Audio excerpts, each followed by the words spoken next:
नमस्कार. यत्र योगेश्वर कृष्णो यत्र पार्थो धनुर्धरः तत्र श्री विजयो भूती ध्रुवा नीतिर्मतिर्मम. जिथे भगवंत आहे आणि जिथे अर्जुन आहे तिथे विजय आहे, तिथे समृद्धी आहे, तिथे सगळ्या गोष्टी आहेत हे आपण पाहतोय. संजयाच्या मुखातला हा अखेरचा श्लोक माऊली विविध पद्धतीनं आपल्यासमोर मांडतायत. आपण पाहिलं आहे की जिथे चंद्र तिथे चांदणं, सूर्य तिथे प्रकाश, वसंत ऋतू आलं की झाडाला पालवी फुटणार, अनंत उदाहरणं माऊलीने दिली. आणि ते जसं घडतं तसं जिथे कृष्ण आहे आणि जिथे धनुर्धारी अर्जुन आहे तिथे विजय असणारच.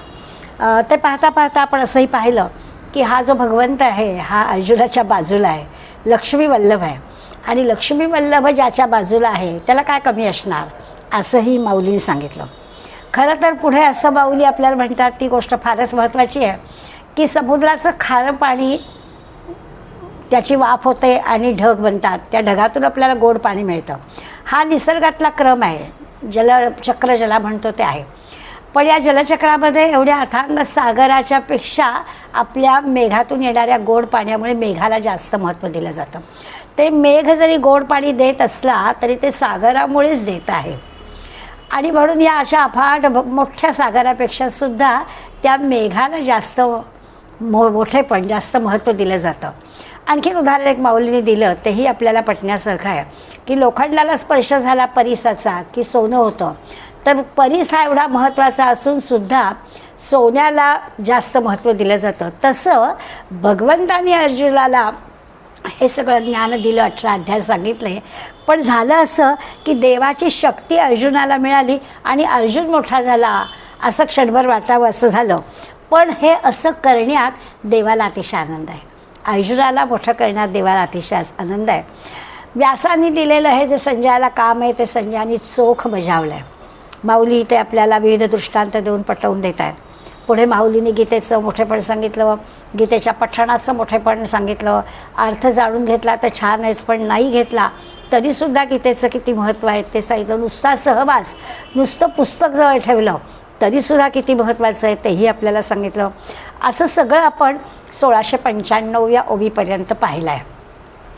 आज आपल्याला माऊली संस्कृत भाषेचं महत्त्व सांगणार आहेत, मराठी भाषेचं महत्त्व सांगणार आहेत.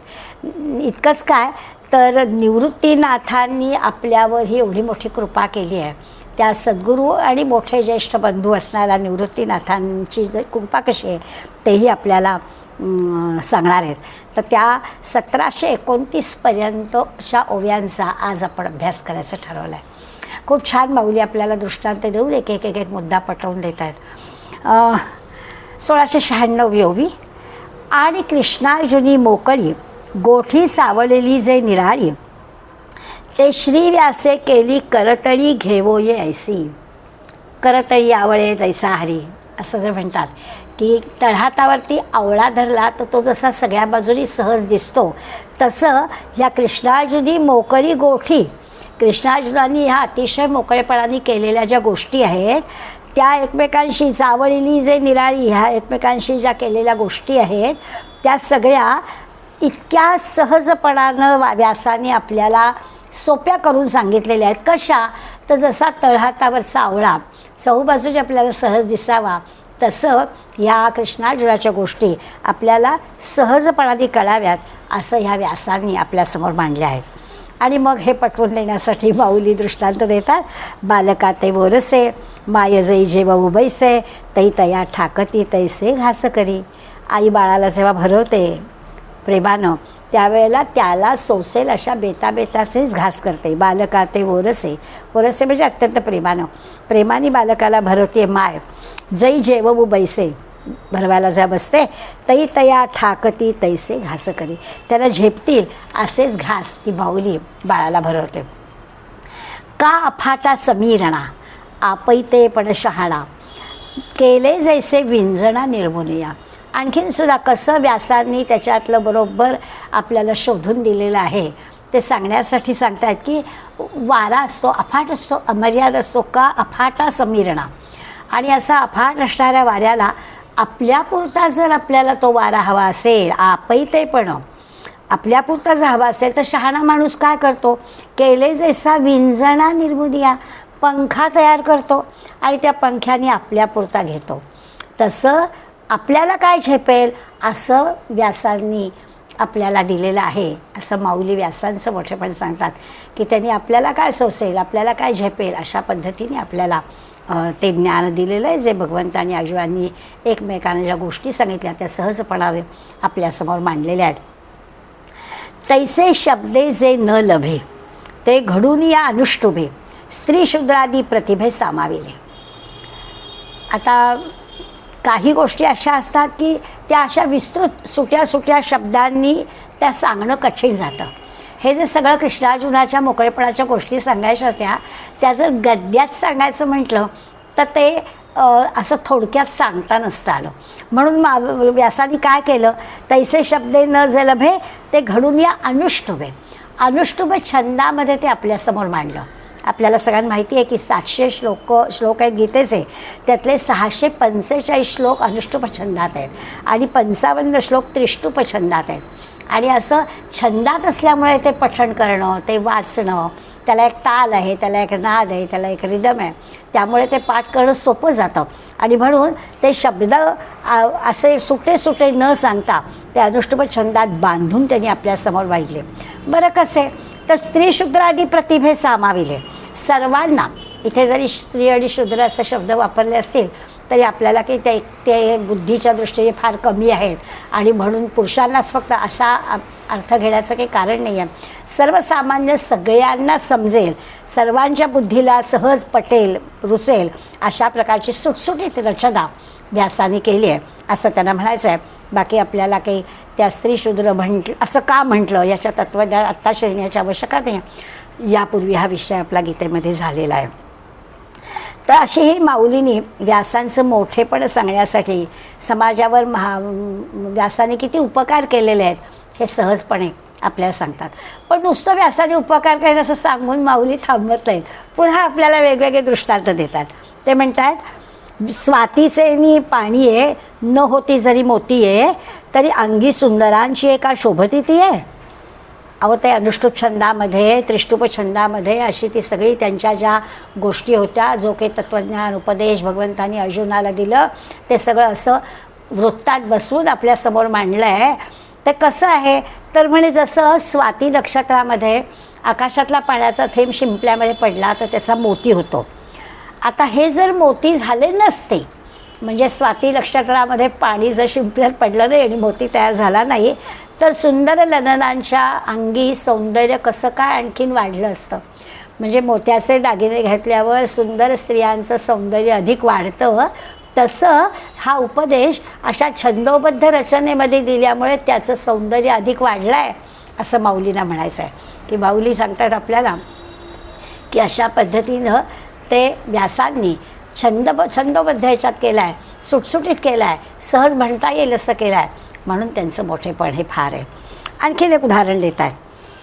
नादू वाद्या न येता तरी का गोचरू होता, फुले न होता झेपता आमोदू केवी.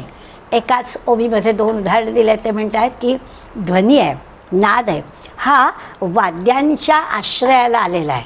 वाद्यांच्या माध्यमातून तो नाद, तो ध्वनी आपल्यापर्यंत येऊन पोचतो आहे आणि मग आपल्याला त्या नादाच्या श्रवणाचा आनंद कसा घेता आला, असा अनुभव कसा घेता आला असता, ते वाद्यांच्या माध्यमातून येत आहे म्हणून आपल्याला ते घेता येत आहे. तो जो नाद आहे तो वाद्यांच्या माध्यमातून आपल्यापर्यंत येत आहे. तसं या माध्यमातून व्यासांनी ह्या गोष्टी आपल्यापर्यंत आणल्या.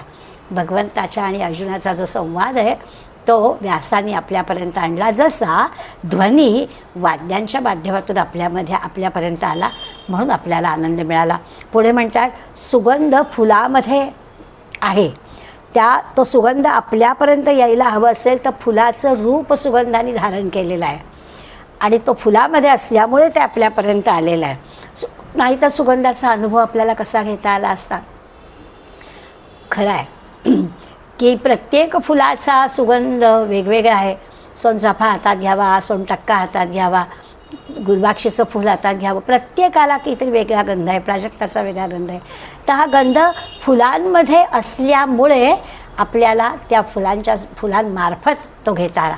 तसा व्यासांमार्फत आपल्याला या भगवंताच्या आणि अर्जुनाच्या बोलण्याचा आनंद घेता आला. आता मोती काय, वाद्य काय, फुलं काय, हे सगळं सौंदर्य, नाद, सुगंध, हे सगळे योग्य वाहक मिळाले म्हणून आपल्यापर्यंत आले. वाद्य आहे, फुलं आहेत किंवा शिंपला आहे, यांची योग्य ती माध्यमं मिळाली म्हणून ही सगळ्या गोष्टी आपल्यापर्यंत आल्या. तसं या माध्यमातून व्यासांनी जे काही छंद रचना केली त्या माध्यमातून तो आनंद आपल्याला घेता आला.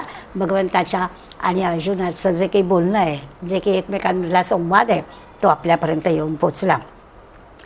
आता आपल्याला कळलं, मोत्यांमुळे सौंदर्य समजलं, वाद्यामुळे आपल्याला नाद ताल समजला, फुलांमुळे सुगंध समजला. तसं 700 श्लोकांमुळे ही आपल्याला ब्रह्मवस्तू कळली. आता अजून थोडंसं पुढे जायचं की हे एकमेकांच्या गोष्टी कळल्या वगैरे बरोबर, पण त्याबरोबर आपल्याला आत्मज्ञानाचा, ब्रह्मवस्तूचा बोध झाला आहे. ती ब्रह्मवस्तू यांच्या संवादातून आपल्यापर्यंत आलेली आहे आणि ती आपल्याला कळली, असं माऊली आपल्याला ह्या दृष्टांतातून सांगतात. अजून 2 दृष्टांत माऊली आपल्याला देत आहेत. गोडी न होती पक्वान्ने तरी का फावती रसने, किंवा दर्पणाविण नयन हे नयनुका दिसे. ते म्हणत आहेत की पक्वान्नाच्या रूपानं आपल्याला गोडी कळली आहे. आपण पक्वान्न खाल्लं की आपल्याला त्याची गोडी कळते, रसनेला त्याचा भोग चव त्याची घेता येते. पण पक्वान्न नसेल तर कसं होणार? त्या पक्वान्नामुळे आपल्या रसनेला ती गोडी कळली. किंवा दर्पणाविना नयने नयनुका दिसे, आरशा वाचून आपलाच डोळा आपल्याला कसा दिसला असता. त्यामुळे हे सगळं जे की आहे ते आपलंच आपल्याला कळायला, म्हणजे आत्मज्ञान आहे ना. आपण आता अशा ह्याला आलो की भगवंत अर्जुनाच्या आणि भगवंताच्या संवादातून आपल्याला ब्रह्मज्ञान, आत्मज्ञान शिकवत आहे. तर ते आपल्याजवळ आपल्याच रसनेला त्या पक्वान्नाचा आस्वाद घ्यायचा. ते पक्वान्न गोडी न होती पक्वान्ने, मग कसं काय त्या रसनेला कळेल गोडी नसेल तर? तसं त्यामुळे कळलं. किंवा आपल्याच डोळ्याला आपलाच डोळा बघायचा असेल तर कसं दिसणार? आरसा समोर लागेल. तसं आपल्याजवळ असणारा जो ईश्वर आहे तो आपल्याला कसा दिसेल? तर या गीतेतल्या तत्त्वज्ञानाने तो ते आत्मज्ञान आपल्या सगळ्यांना व्हावं अशासाठी श्री व्यासांनी ही रचना केली. बरोबर माऊली आपल्याला दृष्टांत देत देत देत तत्त्वज्ञानापर्यंत आणतात. आधी सांगितलं की श्रीकृष्ण आणि अर्जुनाच्या गोष्टी तुम्हाला कशा कशा कळल्या, तर वृत्तांच्या कळल्या. आणि हळूच आपल्याला सांगितलं की हे सगळं कशासाठी आहे, तर आत्मज्ञानाची प्राप्ती व्हावी यासाठी व्यासांनी या कृष्णार्जुनाचा संवाद ह्या अशा पद्धतीने वृत्तांच्या छंदाच्या रचनेतून आपल्यापर्यंत आणला. द्रष्टा श्री गुरुमूर्ती न रिगता दृश्यपंथी तरी का ह्या उपास्ती आकळा तो. आता हा जो द्रष्टा म्हणजे ब्रह्मज्ञानी, गुरु जो आहे तो ब्रह्मज्ञानी आहे, आत्मज्ञानी आहे. या श्री गुरुमूर्तीचे न रिगता दृश्यपंथी, त्या गुरुचं रूप घेऊन जर आकाराला आलं नसतं, म्हणजे सद्गुरूच्या कृपेचं हे फळ आहे. त्यामुळे हे जे काही ब्रह्मज्ञान आहे ते सद्गुरूच्या माध्यमातून आपल्यापर्यंत आलं. तर मग असं जर आलं नसतं तर त्याची उपासना कशी करता आली तरी का ह्या उपास्या कळतो. आपण उपासना का करतो?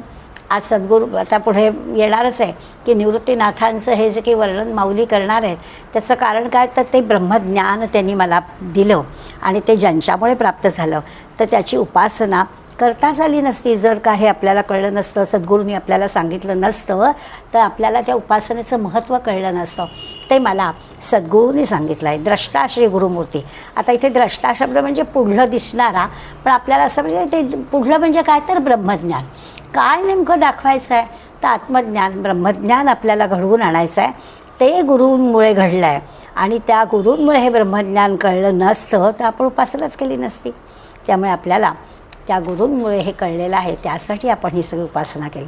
तैसे वस्तू जे असंख्यात तया संख्या शते 7 न होती तरी कोणा येथ फावू शकते.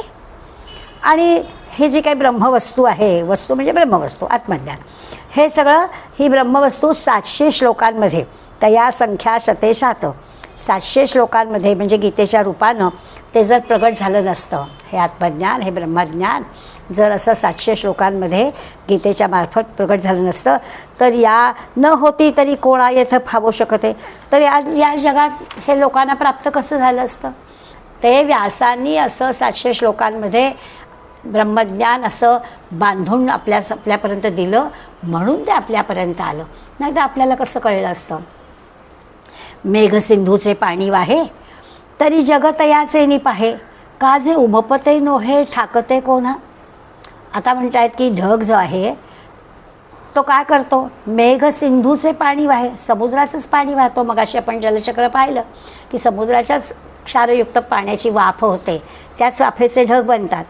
पण मग घडतं असं की जग तयातेची पाहे, जग कोणाला पाहतं, समुद्राला नाही पाहत, ढग मेघाकडेच पाहतं, कारण मेघ गोड पाणी आपल्याला देतं. का जे उबपते नोहे ठाकते कोणा. समुद्र खरा अमर्याद आहे, जवळ आहे, पण तरी देखील तो काही आपल्याला प्राप्त होणार नाही किंवा त्याच्यामुळे काही माझी तहान भागणार नाही आहे. पिण्याचं पाणी काही समुद्र उपलब्ध करून देणार नाही आहे, किंवा धान्य उत्पादनाकरता की समुद्राचं पाणी आपल्याला उपयोगाला येणार नाही आहे. तिथे आपल्याला पावसाचंच पाणी पाहिजे. म्हणून जसं आपण ढगांकडेच बघतो, मेघाकडेच बघतो. आणि वाचा जे न पवे ते हे श्लोक न होते बरवे, तरी काने मुखे फावे ऐसे का होते. तसं आहे, जसं समुद्राच्या आणि मेघाच्या बाबतीत आहे, अमर्याद अफाट एवढा विस्तृत असलेल्या समुद्राकडे आपण पाहत नाही तर मेघाकडे पाहतो. तसं हे बरवे म्हणजे हे जे उत्कृष्ट श्लोक निर्माण झालेले असते, तर ह्या ब्रह्मवस्तू आपल्याला प्राप्तच झाली नसती. या 700 श्लोकांमुळे ही ब्रह्मवस्तू प्राप्त झाली. आणि मग ती कशी, तर काने मुखे, कानाला आणि मुखाला अगदी सहज प्राप्त झाली असती का. इतक्या सहजपणानं हे सगळं मिळालं असतं का. म्हणजे समुद्राच्यामुळेच हे मिळालं, परंतु ते मेघाला महत्त्व प्राप्त झालं. तसं आहे की ह्या सगळ्यांमुळे ही जी ब्रह्मवस्तू प्राप्त झाली, म्हणून या 700 श्लोकांना महत्त्व आहे की या 700 श्लोकांमुळे आपल्याला ही ब्रह्मवस्तू हे आत्मज्ञान प्राप्त झालेलं आहे. म्हणून श्री व्यासाचा हा थोरू विश्वा झाला उपकारू, ते श्रीकृष्णोक्ती आकारू ग्रंथाचा केला. आणि म्हणून ह्या संबंध जगावर, ह्या विश्वावर व्यासांचा फार मोठा उपकार आहे. व्यासाने हे आपल्यापर्यंत आणलं आहे, म्हणून व्यासांचा फार मोठा उपकार आहे. आणि कृष्णोक्ती आकारू, भगवंतानी जे ज्ञान अर्जुनाला दिलं, संवाद रूपाने गीता जी काही निर्माण झाली आणि त्या संवादाला गीतेचं जे रूप दिलं आहे, ग्रंथाचा केला आकारू, गीतेचा आकार त्याला दिला भगवंताचा आणि अर्जुनाच्या संवादाला. तर व्यासाने फार मोठे आपल्यावर उपकार केलेले आहेत. आणि तोची हा मी आता श्री व्यासाची पदे पाहता पाहता आणिला श्रवणपथा मराठीया.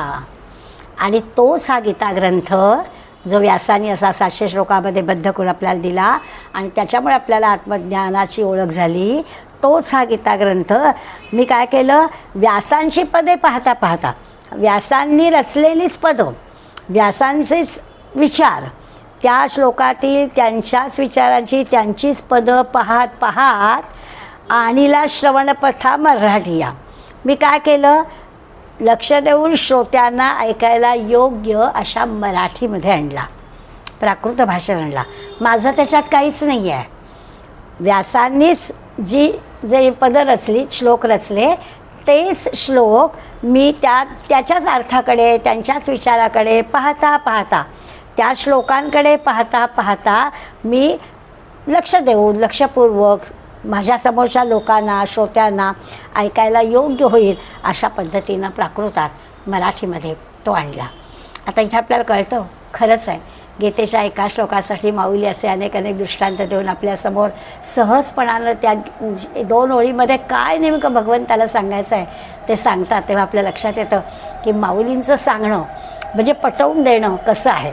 तर ते आपल्याला इथे सांगतात, श्री व्यासांची पदे पाहता पाहता, व्यासानेच रचलेला तो श्लोक पाहत पाहत त्या पदांचा अर्थ लक्षात घेत, त्यांचे विचार लक्षात घेत मी तेच सगळं, त्यांना जे म्हणायचं आहे तेच सगळं प्राकृतात माझ्या समोरच्या श्रोत्यांना कळावं यासाठी आणलं आहे. व्यासादिकांचे उन्मेख राहाटती जेथ साशंक, तेथ मीही रंक एक चावळी करी. आता म्हणतात खरं म्हणजे व्यासादिक जे आहेत ते अत्यंत उन्मेख म्हणजे ज्ञानी. व्यासांची पदं विचार करून करून मी तुमच्यासमोर आणली, पण व्यासादिक कसे, तर अत्यंत थोर ज्ञानी, आत्मवेत्ते, ब्रह्मवेत्ते.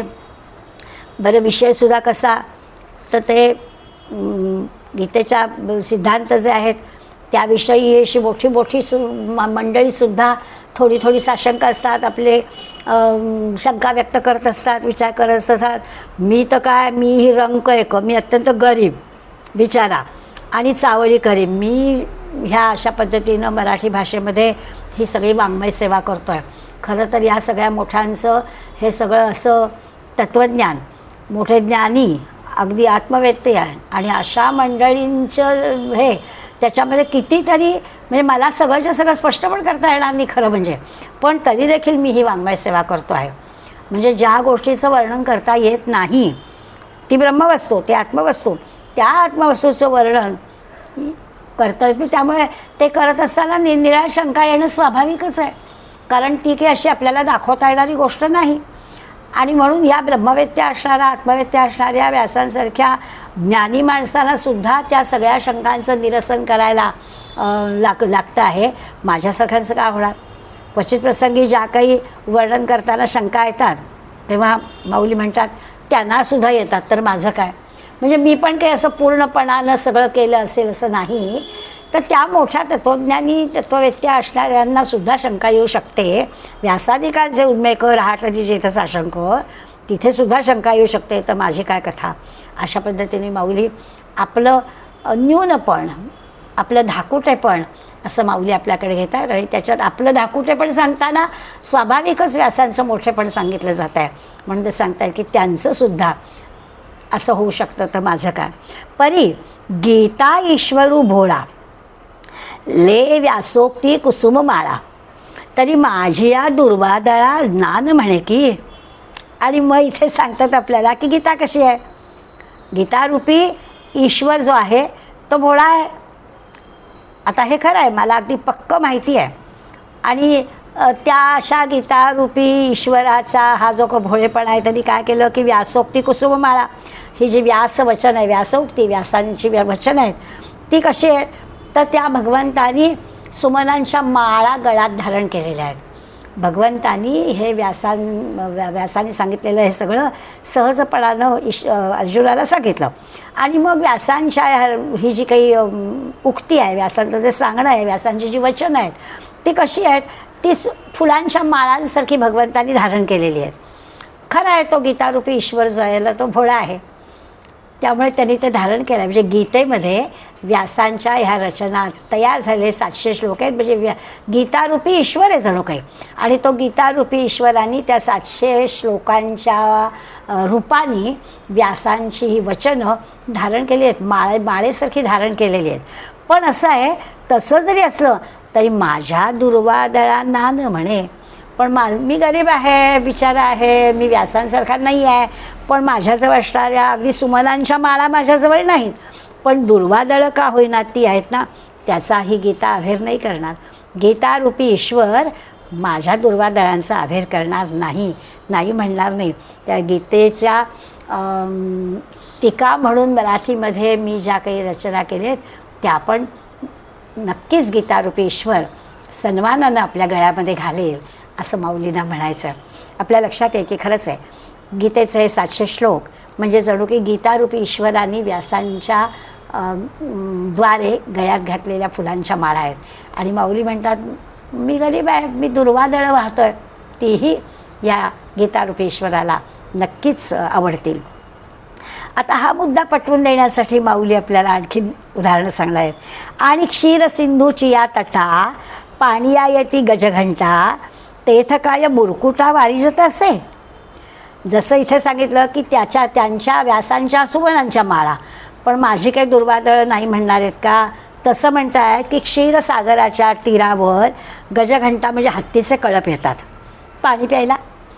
क्षीरसागर आहे आणि क्षीरसागराच्या तटावर तीरावर पाणी प्यायला हत्तींचे कळप येतात, चांगलं आहे. पण म्हणून तेथे काय मुरकुटा वारिजत असे, पण तिथे असणाऱ्या चिलटांना, माशांना काय मज्जा आहे का? त्यांना मिळत नाही का पाणी? त्यांना पण मिळतं, त्यांना काही बंदी नाही आहे. हां, हत्तींचा कळप येतो आहे, बरोबर आहे, परंतु बाकी अगदी सूक्ष्म जे काही किडामुंग्या असतील, चिलटं असतील, त्यांना काही तिथे बंदी नाही आहे, ते पण येऊ शकतात. तसं ह्या 700 श्लोकांमध्ये मी जे काही त्याचं निरूपण करतो आहे, प्राकृत भाषेत करतो आहे, सामान्यांना कळावं अशा इच्छेनं करतो आहे, तर ते सुद्धा काही मालाबंदी नाही आहे. त्या गीतेचा मराठी अर्थ सहजपणानं भगवंत स्वीकारेल. आणखीन दृष्टांत देत आहे.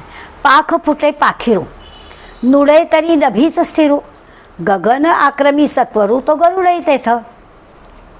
ते म्हणतात की अगदी नुकतेच पंख फुटलेलं छोटंसं पाखरू असेल, एखाद्या पक्षाचं पिल्लू आहे, आता त्याला उडता येत आहे आणि आता ते उडू लागल्यावर त्या आकाशामध्ये ते जेव्हा उडू लागतं त्यामुळे त्याचं जे उडताना स्थिर राहणं आहे त्या पाखराला जमतं. म्हणजे जणू काही तिथेच त्याचं विश्रांतीस्थळ पण असतं. आकाशामध्ये ते पाखरू असं स्थिर राहून जणू की विश्रांती घेतं, कारण आकाशाचाच आधार त्याला असतो. असं नाही होत, तो बरोबर आवश्यकतेप्रमाणे पाहिजे तिथे झाडाच्या फांदीवर येऊन बसेल, परत उड्डाण करेल आणि आकाशामध्येच तो त्याची विश्रांती घेऊ शकेल. अशी भरारी घेणारा गरुड आहे. तर गरुड पक्षी पण असंच आकाशामध्ये विश्रांती घेतो. पण गरुड असो नाही तर एखादं छोटं पाखरू असो, कुणी का असेना, ज्याला उडता येतं आहे त्याला असं आकाश हे त्याचं विश्रांतीस्थानच असणार आहे. तसंच म्हणे आहे की व्यासांनी 700 श्लोक लिहिले ते गरुडासारखे असतील, पण मी सुद्धा त्या प्रांगणामध्ये अगदी एखाद्या सामान्य छोट्याशा पक्षाच्या पिल्लासारखा या 700 श्लोकांमध्ये असा फिरतो आहे आणि त्याचा अर्थ मराठीमध्ये सांगण्याचा प्रयत्न करतो आहे. आणखीन उदाहरण. राजहंसाचे चालणे, भूतळी झाली या शहाणे, आणिके काय कोणे चालवेनिया. पृथ्वीवरती राजहंसाच्या चालण्याला प्रसिद्धी आहे. खरं आहे, कैसे राजहंसाचे चालणे म्हणजे त्या राजहंसाने चालावं का, त्याचं चालणं प्रसिद्ध आहे, ठीक आहे. पण आणखीही आणिक काय कोणी चालवायची ना, आणखी काय कोणी प्राण्यानं या पृथ्वीवर चालायचं नाही का, असं नाही आहे. राजहंस चालू देतो, त्याच्या यांनी चालेल, परंतु बाकीच्यांना पण चालण्याचा अधिकार आहे. जी आपुलेनी अवकाशे, अगाध जळ घेपे कलशे, चुळी चुळपणा ऐसे भरुनी न निघे. आणखी उदाहरण देत आहे. आपुलेनी अवकाशे, अगाध जळ घेणे कलशे. कलशामध्ये, घटामध्ये, घागरीमध्ये त्याच्या त्याच्या क्षमतेप्रमाणे जो जे काही आकार आहे त्या आकाराप्रमाणे पाणी साठवता येतं. अगदी बरोबर आहे. आपुलेनी अवकाश आहे, आपली आपली क्षमता असेल त्याप्रमाणे घटामध्ये पाणी घेतलं जातं. अगाध जल घेणे कलशे, चुळी चुळपणा ऐसे भरून न निघे. बरोबर आहे. त्या पाण्याला कलशाचा आधार असतो, ज्याचा आधार त्याप्रमाणे ते पाणी असणार. तसं सुळीत पाणी कमी असलं तरी आधार मुखाचा असतोच ना. म्हणजे पाण्याचं आदान प्रदान करायला काहीतरी आधार लागतो ना, त्यात विशेष काय आहे. तसं आहे की जे आत्मज्ञान सांगायचं आहे ते सांगायला काहीतरी आधार हवा ना. व्यासाने संस्कृत भाषेचा आधार घेतला, मी तेच तत्त्वज्ञान सांगण्यासाठी मराठी भाषेचा आधार घेतला. कदाचित तो माझा आधार अल्प आहे, कारण त्याची क्षमता कमी आहे. अगदी तोंडामध्ये चूळ भरताना किती पाणी मावेल तेवढंच, पण जशी जशी आकार घागरीचा असेल तर पाणी जास्त वाढेल. त्याच्या त्याच्या क्षमतेप्रमाणे ते पाणी असेल. व्यासांची क्षमता आणि माझ्या क्षमतेत अंतर असेल, पण पाण्यासाठी जो आधार लागतो तो आहेच ना. चुलकाभर थोडंसं चूळभर पाणी असण्यासाठी मुखाचा आधार, तर घागरी एवढं मोठं पाणी असण्यासाठी घागरीचा आधार. पण पाणी घेता येऊ शकतं. आणखीन उदाहरण देत आहेत. दिवटीच्या अंगी थोरी, तरी ते बहु तेज धरी, वाती आपुलिया परी आणि चकिना. ते म्हणतात अहो दिवटी म्हणजे मशाल, मशालीचा आकार मोठा असतो. दिवटीच्या अंगी थोरी, ती मशाल मोठी आहे, तरी ते बहु तेज धरी. स्वाभाविकच आहे, त्या मशालीचा प्रकाश मोठा पडणार, कारण तिचा आकार मोठा आहे. तिच्या पुढे ज्या काही नारळाच्या वाट्या वगैरे लावलेल्या असतात त्यामुळे अग्नी प्रज्वलित झालेला असतो, तिचा प्रकाश मोठा पडतो. त्या मशालीचा आकार मोठा, प्रकाश मोठा. वाती आपुलिया परी आणि चकिना, पण पणती आहे, त्या पणतीमध्ये वात आहे, ती वात लहानशी आहे, तरी पण ती आपल्या परीनं प्रकाश देतेच. त्यामुळे व्यासानी जी काही 700 श्लोकांमधली रचना केली ती तर चांगली आहेच, काही प्रश्नच नाही.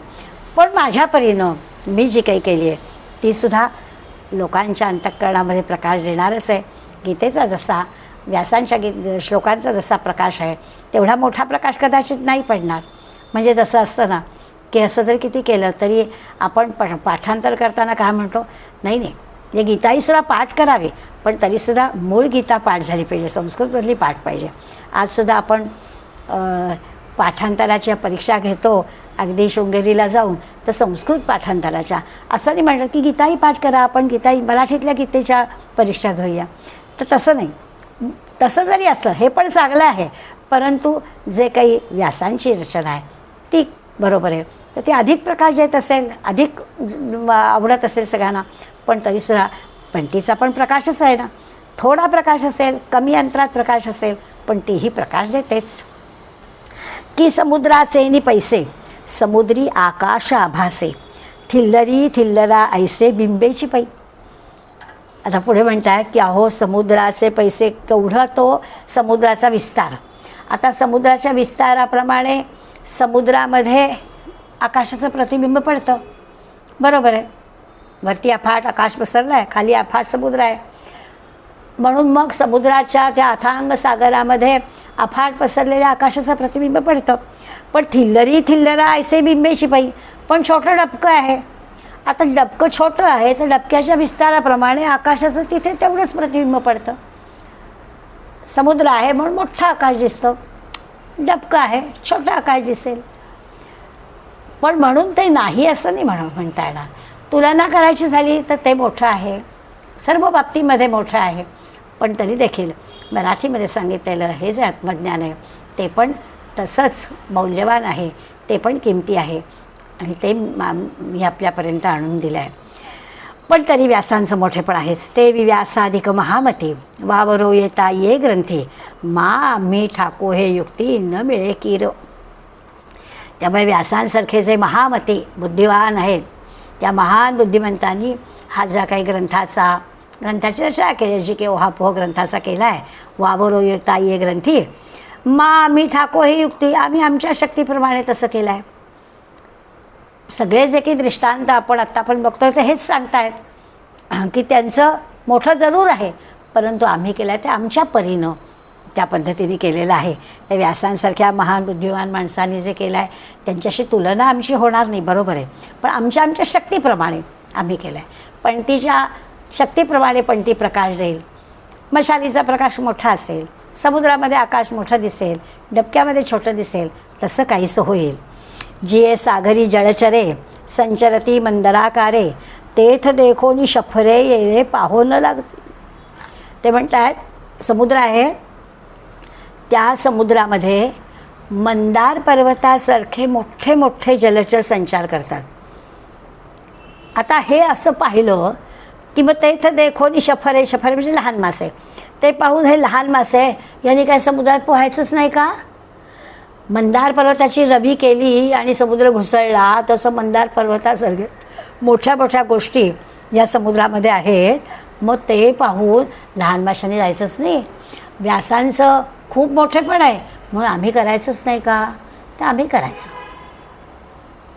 आपल्याही कधी कधी मनात येतं की एवढ्या मोठ्या ग्रंथाचं निरूपण काय आपण करायला घेतलं, खरं कसं काय जमणार? तर अनेकांनी केलं आहे, अनेक पुस्तकांच्या आधारेच आपण करतो आहे. त्याच्यावरती निराळ्या मंडळींनी आपल्या आधी अभ्यास केलेला आहे, त्या अभ्यासाचाच आधार घेऊन आपण करतो आहे. आपल्याला जमेल तसं आपण करायचं नाही का?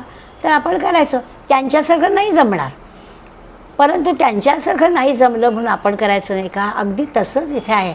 माऊली आपल्याकडे इतकं न्यूनपण, इतकं धाकुलेपण घेत आहेत की ते म्हणत आहेत की हो, सागरामध्ये असे मोठे मोठे आकाराचे जलचर आहेत, म्हणून छोट्या माशांनी काय करायचं? पोहायचं नाही, तर छोट्या माशांनी पोहायचं.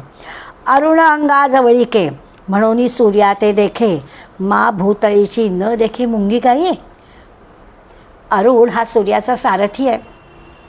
स्वाभाविकच तो सूर्याजवळ राहतो, त्याच्या रथाचं सारथ्य करतो आहे, आणि म्हणून तो सूर्याला पाहतो, जवळूनच पाहतो, जवळच राहतो. म्हणजे सूर्याजवळ राहणारा, सूर्याच्या रथाचं सारथ्य करणारा हा अरुण सूर्याला जवळून पाहतो. भूतळीची मुंगी, तिने पाहायचं नाही का सूर्याला? ती जमिनीवर राहते, मुंगीसारखा छोटा जीव आहे, ती पण सूर्याला पाहते. तो जवळून पाहतो, ती मुंगी बिचारी लांबून पाहते.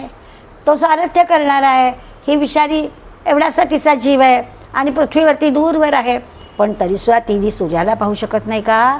तर ती पाहू शकते. तिच्या क्षमतेप्रमाणे पाहू शकते. अगदी तसंच आहे की व्यासांनी केली आहे, मग आम्ही करायचं नाही का? तर हो, आपल्या परीनं आपल्या शक्तीनुसार आपण करायचं. या लागी आम्हा प्राकृता देशी कारे बंधे गीता, म्हणणे हे अनुचिता कारण नव्हे. आणि म्हणून जे की आपण आपल्या सामान्य प्राकृत मराठी भाषेमध्ये मराठी मंडळीने आपल्या भाषेमध्ये जो काही हा गीता प्रबंध आणला माऊलींनी आपल्यासाठी, ते की अनुचित आहे असं म्हणण्याचं कारण नाही. या लागी आम्हा प्राकृता देशी कारे बंधे गीता, आम्ही आमच्या देशी भाषेमध्ये प्राकृत भाषेमध्ये आम्ही हे सामान्य अशा मराठीमध्ये ही रचना केली, हा प्रबंध आणला. म्हणणे हे अनुचिता, हे काही योग्य केलं नाही असं म्हणण्याचं काही कारण नाही. कदाचित झालं असेल असं 750 वर्षापूर्वी मराठीमध्ये रचना करताना. त्या काळामध्ये संस्कृत प्रचूर सगळे ग्रंथ असल्यामुळे अनेकांनी ह्या मराठी रचनेला विरोध केला आणि त्याचा परिणाम असा झाला. तेव्हा म्हणून ह्या ओवीला महत्त्व आलं की नाही, सर्वांना कळावं म्हणून ही मराठी भाषेत आणलं. हे की अनुचित केलं आहे असं नाही, योग्यच केलेलं आहे. तर ठीक आहे, ती म्हणजे भाषांची सगळ्या भाषांची जननी आहे, त्यामुळे संस्कृतपासून मूळ ग्रंथ असायला हवा, अगदी बरोबर आहे. पण म्हणून मराठी भाषेत प्राकृत भाषेत सामान्यांना कळेल अशा भाषेमध्ये तोच जो काही अर्थ आहे तो सांगायचा नाही का? आणि ते करणं हे अयोग्य आहे असं म्हणण्याचं काय कारण आहे? असं म्हणण्याचं काहीच कारण नाही. आणि बापू पुढा जाये ते घेत पाऊलाची सोये, बाळ ये तरी न लाये पावो काही. छान दृष्टांत देत आहेत.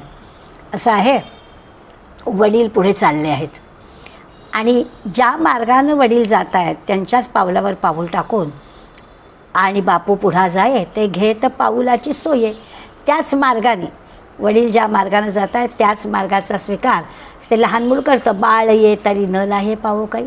मग वडिलांच्या पाठीमागून हे लहान मूल जात आहे, ते योग्य स्थानी पोहोचेलच की नाही? तसं आहे की व्यासांच्याच याच्यावरती रचना मी करतो आहे, तर व्यास जिथे पोचले आहे तिथे मी पोचणारच, कारण मी त्याच मार्गाने जातो आहे.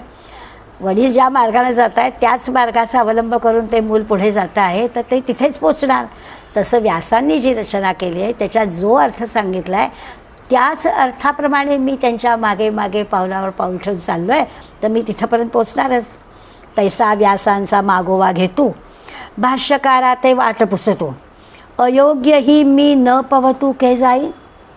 तसं आहे की मी अगदी व्यासांचा मागोवा घेत चाललो आहे.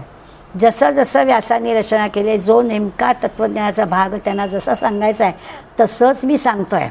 त्याखेरीज भाष्यकारात हे वाट पुसतो, शंकराचार्यांना पण वाट विचारलेली आहे. आणि असं म्हणजे त्या भाष्यकारांना शंकराचार्यांना वाट विचारत आणि व्यासांचा मागोवा घेत घेत मी गीतार्थ आपल्याला सांगतो आहे. त्यामुळे तसं म्हटलं तर मी गीतार्थ सांगायला अनाधिकारी जरी असलो, म्हणजे माझ्याजवळ काही तो अधिकार नाही आहे, मी एक सामान्य आहे, तो अधिकार मला नाही आहे, तरीही त्या गीतेचे श्लोक रचणाऱ्या व्यासांच्या मागे मागे जातो आहे, त्यांचा मागोवा घेतो आहे. आचार्यांना वाट विचारलेली आहे आणि म्हणून मग माझ्यासारखा जरी मी जाणकार नसलो, अनाधिकारी असलो, अल्पमती असलो, अयोग्य असलो, तरीही मी पोचणारच. कुठे जाणार दुसरीकडे? कारण रस्ता बरोबर आहे. ज्या रस्त्याने व्यास आणि शंकराचार्य गेलेले आहेत त्यांच्याच वाटेवरनं मी चाललेलो आहे, त्यामुळे मी त्या ठिकाणी पोचणारच. आणि पृथ्वी जयाची या क्षमा, नुबगे स्थावर जंगमा, जयाचे नि अमृते चंद्रमा, निववी जग. ते म्हणतात की पृथ्वी सगळं जे काही भूतमात्र स्थावर जंगम आहे, ज्यांच्या सामर्थ्यानं ही पृथ्वी हे सगळं जे काही चर अचर स्थावर जंगम आहे सगळ्याचा भार सहन करते.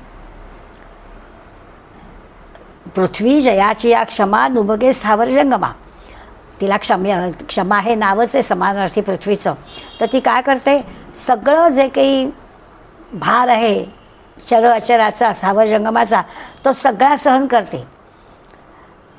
जयाचे आणि अमृते चंद्रमाने, दुसरं उदाहरण दिलं आहे की अमृताच्या आधारावर चंद्र जगाला शांत करतो. त्या पौर्णिमेच्या चांदणा म्हणजे चंद्र म्हटला की शांत असं आलंच, तसं तो चंद्राचा शांतपणा कशावर? तर अमृताच्या आधारावर. तसं ज्यांच्या सामर्थ्यामुळे हे सगळं घडतं. आता कुणाच्या सामर्थ्यावर? आपण ज्या ईश्वराचा विचार करणार, ज्या भगवंताचा विचार करणार, त्यांनीच तर हे सगळं सामर्थ्य आपल्याला दिलेलं आहे. त्यामुळे आणि पृथ्वी जयाची या क्षमानुबगे स्थावर जंगमा, अगदी सगळ्या भूतमात्रांचा भार ती सहन करते. कशामुळे? कोणाच्या सामर्थ्यामुळे? तसं हा चंद्र जगाला शांत करतो. कशाच्या सामर्थ्यामुळे? अमृताच्या सामर्थ्यामुळे. तसं आहे, जयाचे अंगिक आसिके तेज लाहोनी अर्के, अंधाराचे सावाईके लोटीजत आहे. आणखीन उदाहरण देतात की अहो सूर्य अंधार दूर करतो, अंधाराचे सावाईके लोटीजत आहे. हे अगदी सहज कळतं आपल्याला की सूर्य अंधाराचा अडसर दूर करतो. कशामुळे करतो? जयाचे अंगिका आसिके तेज लाहोनी अर्के, ज्याच्या अंगचं तेज घेऊन, त्या भगवंताकडलंच तेज घेतो सूर्य आणि अंधार दूर करतो. मग सूर्य असू दे, पृथ्वी असू दे, भगवंतच त्यांना हे सगळं सामर्थ्य देतो. त्या भगवंताच्या सामर्थ्यामुळे ही सगळी आपापलं कामं करतात. अगदी पृथ्वी सगळा भार सहन करते, तो चंद्र शांती देतो आहे, तो सूर्य आपल्याला प्रकाश दूर करतो आहे, आपला अंधार नाहीसा करतो आहे. कशामुळे? या चंद्राला, सूर्याला, पृथ्वीला सामर्थ्य देणारा तो भगवंतच आहे. समुद्रा जयाचे तोय, तोया जयाचे माधुर्य, माधुर्या सौंदर्य जयाचे नि. आणखीनसुद्धा सगळीकडे त्या ईश्वराची सत्ता आहे. समुद्रा जयाचे तोय, समुद्राला ज्याच्या सत्तेमुळे पाणी मिळतं, किंवा तोया जयाचे माधुर्य, पाण्याला ज्याच्यामुळे माधुर्य मिळतं. आता खरंच आहे की निसर्गचक्र किंवा जलचक्र आपण म्हणतो, पण हे कशामुळे होतं? त्या क्षारयुक्त पाण्याचे ढग बनतात आणि गोड पाणी कसं बनतं? ईश्वरामुळे. तो भगवंत हे सगळं करतो. समुद्राला पाणी देणं, किंवा पाण्याला गोडी नीट देणं, किंवा माधुर्या सौंदर्य जयाचे नाही, त्या माधुर्यामुळे सौंदर्य प्राप्त होणं. सगळी पृथ्वी सुजलाम सुफलाम होते. समुद्राचा खारं पाणी गोड काय होतं? गोड पाण्याने सुजलाम सुफलाम पृथ्वी काय होते? हे सगळं कुणाच्या सत्तेमुळे होतं? ईश्वराच्या सत्तेमुळे. पवना जयाचे बळ, आकाश जयणे पघळ, ज्ञान जयणे उज्ज्वळ चक्रवर्ती. पवन, वाऱ्याच्या अंगचं सामर्थ्य कोणाचं? भगवंत वाऱ्याला सामर्थ्य. म्हणजे पंचमहाभूतांना मिळणारं सगळं सामर्थ्य हे ईश्वराकडून मिळणार आहे. म्हणून पवना जयाचे बळ, आकाश जयणे पघळ, आकाश ज्याच्या सत्तेवर आपल्याला आहे, वाऱ्याच्या अंगी जे काही सामर्थ्य आहे, किंवा ज्ञान जयणे उज्ज्वळ चक्रवर्ती, त्या ज्ञानालाही प्रकाश आहे. कशामुळे? प्रकाश कशामुळे मिळते? त्याच ईश्वरामुळे. त्यामुळे ती सगळी सर्वश्रेष्ठता मिळली. हे सगळं जे की आहे ते ईश्वराने निर्माण केलेलं आहे. पृथ्वी असू दे, पाणी असू दे, पाण्याचं माधुर्य असू दे, पवन म्हणजे वारा असू दे, तेज असू दे, आकाश असू दे, या सगळ्याजवळ असणारं जे सामर्थ्य आहे ते ईश्वराने त्यांना दिलं आहे आणि ते आपल्याला त्याचं सामर्थ्य दाखवत आहेत. वेद जेणे सुभाष, सुख जेणे सोल्लास, हे असो रूपस विश्वजेणे. आणखीनसुद्धा म्हणतात की हे जे वेद आहेत, हे वेद चांगली चांगली कल्याणाची वचनं सांगतात. वेदांचे जे आपल्याला मंत्र माहिती आहेत, हे सगळे काय आहेत? तर ते सुभाष, हे सगळे जे चांगले जे शब्द आहेत ते सगळे शब्द सुख जेणे सोडलाचं, सुखाला सुख पण सुद्धा त्याचंच आहे. वेदांना कल्याणकारी शब्द पण त्याचेच आहे, सुखाला सुखपण पण त्याचं आहे. इतकंच काय, ह्या विश्वाला रूपसुद्धा त्याचंच आहे. विश्वरूप, भगवंतांनी विश्वरूप दाखवलं. तसं सगळीकडे जे जाणण्याची गोष्ट आहे त्या सगळ्या गोष्टी ईश्वराने निर्माण केलेल्या आहेत. तो सगळं सांगतो आहे. तो सर्वोपकारी समर्थो सद्गुरू श्री निवृत्तीनाथू. आता हा जो आपण ईश्वर म्हणतोय त्याची सत्ता आहे तो म्हणजेच सद्गुरू. त्यामुळे तो सर्वोपकारी, सर्वांवरती उपकार करणारा आणि सद्गुरू असणारा, भगवंत असणारा, ईश्वर असणारा असा माझा कोण आहे? तर निवृत्तीनाथ आहे. राहत तसे मज या तू इघोन या. बरं, तो असा सगळा विश्वास जसा आहे तो माझ्यात पण आहे. तो माझ्यात असणारा, माझ्याही हृदयामध्ये त्यात तो प्रवेश केला आहे आणि त्याच्यामुळे हे सगळे व्यवहार घडत आहेत. जसं पृथ्वी, आप, तेज, वायू, आकाशाला सामर्थ्य ईश्वर देतो आहे, तसं मला सामर्थ्य देणारा माझ्यामध्ये बसलेला माझा सद्गुरू निवृत्तीनाथ तो मला सामर्थ्य देतो आहे, तो मला असे शब्द तयार करून देतो आहे, त्यामुळे मी ही सगळी रचना करतो आहे. आता आयती गीता जगी, मी सांगे मराठी या वंगी, ये थके विस्मया लागी ठावो आहे. ते म्हणतात त्या माझ्या हृदयामध्ये निवृत्तीनाथ सद्गुरू आहेत, तर त्यांनी काय केलं, आयती गीता दिली. आता आयती गीता जगी, मी सांगे मराठी या भंगी. सद्गुरूंनी तयार करून ठेवली सार्थ, माझ्या हृदयामध्ये सद्गुरू आले आणि त्यांनी सार्थ तयार करून ठेवलेली गीता आयती दिली. आणि मग मी काय केलं आता या जगामध्ये, तर मी मराठी भाषेमध्ये ती सगळी टीका सांगितली. ये थके विस्मया लागी ठाव आहे. ह्याच्यात असं सांगणं, ह्याच्यात मोठं आश्चर्य काय, मी काय असं मोठेपण केलं आहे. माझ्या हृदयामध्ये प्रत्यक्ष सद्गुरू बसलेले आहेत आणि सद्गुरूंनी हे सगळं केलं आहे, तर ह्याच्यात आश्चर्य वाटल्यासारखं काय आहे. पुन्हा स्वतःकडे किती दाखवलेपण, किती कमीपणा, किती लहानपण घेतलं आहे पहा. आणि म्हणतात की माझं ह्याच्यात काहीच नाही, माझ्या जसा ह्या विश्वाला सगळं सामर्थ्य देणारा भगवंत आहे, तसा मला सामर्थ्य देणारा माझा सद्गुरू निवृत्तीनाथ हा माझ्या ठिकाणी आहे, म्हणून हे सगळं होत आहे.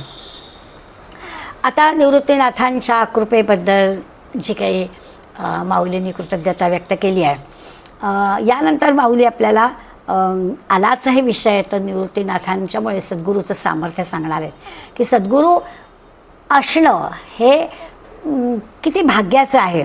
त्यामुळे त्याचं महात्म्य आपल्याला सांगणार आहेत. मराठी भाषेचं मोठेपण सांगणार आहेत की मराठी भाषा किती सरस आहे. कुठेही संस्कृतला कुठे काही म्हणजे मराठीत सांगण्यासाठी शब्द अपुरे पडत आहेत असं नाही, तर तीही समृद्ध आहे. मराठी भाषेचं खूप कौतुक माऊली करणार आहेत. जसं पठणाचा, श्रवणाचा, मननाचा फायदा ते सांगणार आहेत. म्हणजे मराठी असो नाही तर संस्कृत असो, गीतेच्या पठणाचा फायदा काय होतो तोही आपल्याला ते सांगणार आहेत. आणि मग हे सांगता सांगता त्यांच्या नाथ संप्रदायाची परंपरा ते आपल्याला सांगणार आहेत. परंपरा सांगतील, गुरूंची परंपरा सांगतील. आणि पुन्हा सातत्याने हे सगळं सांगत असताना आत्ताही आपण पाहिलं, आपल्याकडे नम्रता घेणं ही फार मोठी माऊलींची खासियत आहे की आपण काही आहोत. म्हणजे एवढ्या एका गोष्टीवरच आपल्या लक्षात येईल की आपलं काहीच नाही, ह्याच्यामध्ये जे सगळं आहे ते निवृत्तीनाथांनी माझ्याकडून करवून घेतलेलं आहे. अशी आपल्यावर झालेली जी गुरु माऊलींची कृपा आहे, तो कृपाप्रसाद आपल्याला ते सांगतील. गुरुप्रसाद मागतीलही, प्रसादाने म्हणतील. आणि मग ह्या ज्ञानेश्वरी ग्रंथाची सांगत होईल. त्या उर्वरित जो भाग आहे 1730 पासून पुढला, तो आपण पुढल्या वेळेला पाहणार आहोत. आज आपण इथेच थांबूया. धन्यवाद.